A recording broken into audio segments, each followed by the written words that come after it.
Taste the Daily.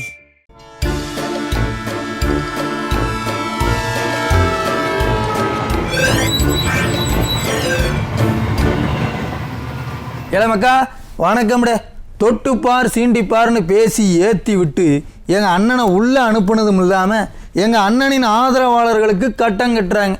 அட நான் சொல்லலப்பா, அண்ணன் செந்தில் பாலாஜியின் ஆதரவாளர்கள் புலம்பிக்கிட்டு இருக்காங்களாம்.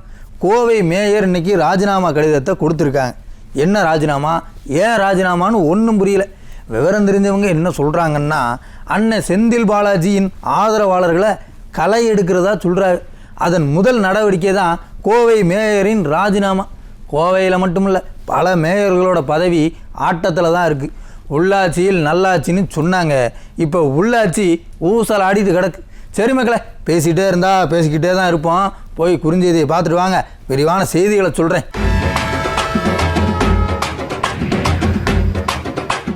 ஐயா ஆர்எஸ் பாரதி நாய் கூட பட்டப்படிப்பு படிக்குன்னு சொல்லி ஏளனமாக பேசியிருக்காரு. பட்டப்படிப்புங்கிறது என்ன அம்புட்டு கேவலமாக போச்சா? அது சரி, 69% இடஒதுக்கீடு கொடுத்து லேப்டாப் சைக்கிள்னு திட்டங்களை கொடுத்து படிப்பை ஊக்கப்படுத்தினவங்களுக்கு படிப்போட அருமை என்னன்னு தெரியும். சாராய வியாபாரிக்கு நிவாரணம் கொடுத்த கும்பலுக்கு எப்படி படிப்போட அருமை தெரியும்? விக்கிரவாண்டியில் திமுக பரிசு மழை பொழியுதான்ப்பா.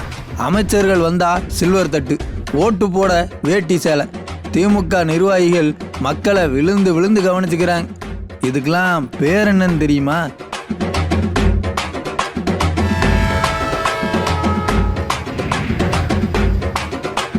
திமுக வட்ட செயலாளர் ஒருத்தர் அடியாட்களை அனுப்பி பொதுமக்களை அடிச்சு துவச்சிருக்காருப்பா. கஞ்சா போதையில இருந்த அடியாட்கள் ஆண்கள் பெண்கள்னு வித்தியாசம் பார்க்காம சும்மா கண்ணா பின்னான்னு அடிச்சிருக்காங்க.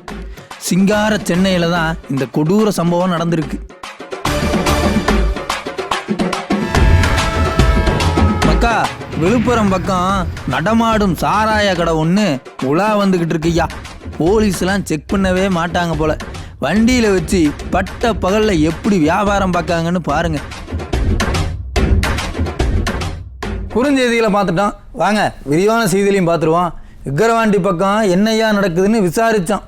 பட்டி ஃபார்முலாவில் இருந்து இப்போ தட்டு ஃபார்முலாவுக்கு வந்திருக்கான் விளம்பர கம்பெனி. இப்படி எதுனா ஃபார்முலாவை போட்டு ஜனங்களை பாடாப்படுத்துவாங்கன்னு தெரிஞ்சுதான் அதிமுகவும் அதிமுகவின் கூட்டணி கட்சிகளும் தேர்தலை புறக்கணித்தாங்க. சரி, அது என்னப்பா அது தட்டு ஃபார்முலா? இந்த செய்தியை பார்த்து தெரிஞ்சுக்கிடுங்க.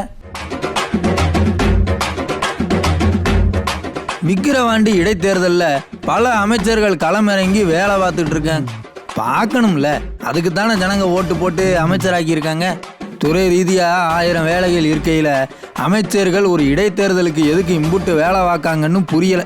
சரி, அதெல்லாம் கிடக்கட்டும். இப்படி களத்துக்கு வந்த அமைச்சர்களை வரவேற்க, பூ தூவ, அமைச்சர்கள் முன்னாடி கூட்டத்தை காட்ட திமுக நிர்வாகிகள் பல பரிசு பொருட்களை கொடுக்குறாங்களாம்.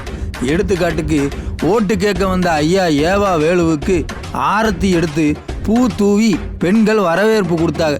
அடேங்கப்பா, ஐயாவுக்கு அம்புட்டு மரியாதையான்னு விசாரித்தோம். ஒன்றுமில்ல, பெண்களுக்கு ஒரு சில்வர் தட்டும் டோக்கனும் கொடுத்து நிற்க வச்சிருக்காங்க திமுக நிர்வாகிகள்.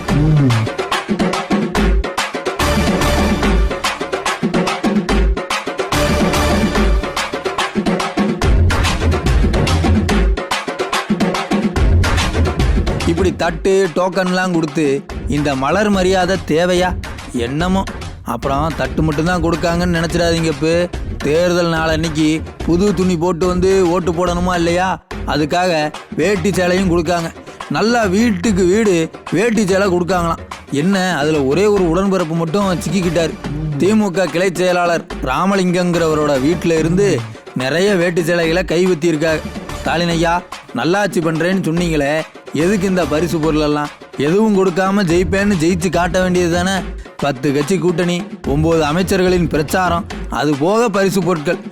நல்லா நடக்குதுங்க ஐயா தேர்தல். அட நான் சொல்லல சார், ஜனங்க சொல்றாங்க. பட்டப்படிப்பு திராவிட இயக்கம் போட்ட பிச்சைன்னு பேசி பரபரப்பை கிளப்பி இருக்காரு ஐயா ஆர்எஸ் பாரதி. ஐயாவோட பேச்சை கேட்கையில், ராசா நீங்கள் எங்களுக்காக போராடவே வேண்டாம், நாங்களே போராடிக்கிறோம்னு சொல்ல தோணுது. இன்னும் எம்படுத்தான் அசிங்கப்படுத்த காத்திருக்காரோ தெரியல. மக்கா, ஆட்சிக்கு வந்ததும் ஒரே ஒரு கையெழுத்து தான், நீட் தேர்வு காணாம போயிடும்னு பொய் வாக்குறுதி கொடுத்து ஆட்சிக்கு வந்த திமுக சொன்னதை செய்ய முடியாம 50 லட்சம் கையெழுத்தை வாங்கி அதை கொண்டு போய் சேலம் மாநாட்டில் குப்பை மாதிரி போட்டு வச்சாங்க. ஏன் இப்போ இதை சொல்றேன்னா, திமுகவும் காங்கிரஸும் கூட்டணி போட்டு கொண்டாந்த நீட் தேர்வை இவங்களே இன்னைக்கு எதிர்த்து அரசியல் நாடகம் போடுதாங்க. இந்த நாடகத்தின் ஒரு பகுதியா இன்னைக்கு நீட் தேர்வுக்கு எதிராக திமுக போராட்டம் பண்ணது. அதில் பேசின ஐயா RS பாரதி இப்பெல்லாம் நாய் கூட BA படிக்குதுன்னு சொல்லியிருக்காரு. நக்கலா பேசுறதையெல்லாம் பொது மேடையில் பேசலாமா? எந்த ஊரில் BA படித்த நாய் இருக்கு? எந்த காலேஜில் நாய்க்கெல்லாம் கிளாஸ் எடுக்காங்க? இது வெறும் நக்கல் பேச்சா? இல்லை எல்லாரும் படிக்கிறதால வன்மத்தால் படிக்கிறவங்கள அப்படி பேசுகிறாரா? எல்லாரும் பட்டப்படிப்பு படிக்கிறதுல ஐயா RS பாரதிக்கு அப்படி என்னதான் பிரச்சனை? என்னமோ. இதை விட செய்தியாளரை சந்திச்சப்ப ஒன்று சொன்னார், அதையும் கேளுங்க. நிர்மலா சீதாராமன் முதல்ல அவங்க தான் மத்தியில் இருக்காங்க. அந்த அம்மா முதல்ல சொல்லட்டும். அந்த அம்மா சொல்லட்டும். அவங்க மந்திரி சபையில் எத்தனை பேர் ஆல்காலிக் டெஸ்ட் பண்ணுறேன். நானும் டெஸ்ட்டு வரேன். எழில் வருவார், திருமாவளம் வருவார், பிஜேபி MP பிளட் டெஸ்ட். கேட்டீங்களா? திமுக ஆட்சிக்கு வந்தா மது விலக்கை அமல்படுத்துவோம், ஒரு சொட்டு மது இருக்காதுன்னு பேசிக்கிட்டு தெரிஞ்சவங்க இப்போ அதை செய்வீங்களான்னு கேட்டா, மத்திய அமைச்சரவையில் யார் குடிக்க மாட்டாங்கன்னு பிளட் டெஸ்ட் பண்ணணும்னு சொல்றாங்க. அவங்க குடிக்காம போறாங்க. மது விலக்குன்னு திமுக கொடுத்த வாக்குறுதி என்னாச்சு?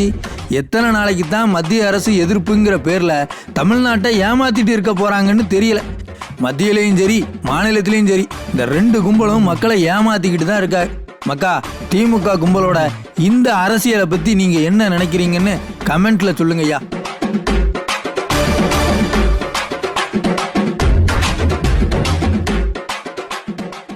மக்கா, இப்போ நான் சொல்ல போகிற சம்பவம் அப்படியே சினிமா காட்சி மாதிரி இருக்கும். ரொம்ப நேரம் யோசித்தேன், எந்த சினிமான்னு எனக்கு பிடிபடலை. சரி, அதை விடுங்க. திமுக நிர்வாகி ஒருத்தர் லவ் பண்ணுற பொண்ணை பார்க்க போகிறார்.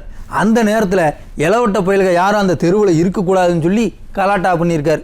அதை கொஞ்சம் பாருங்கள்.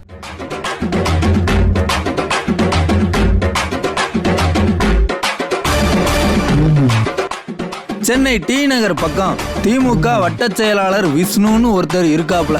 அண்ணன் பேரை சொன்னாலே அந்த ஏரியா ஜனங்கள்லாம் ஐயையோ அவரா பயங்கரமான ஆளாச்சேன்னு சொல்றாங்க.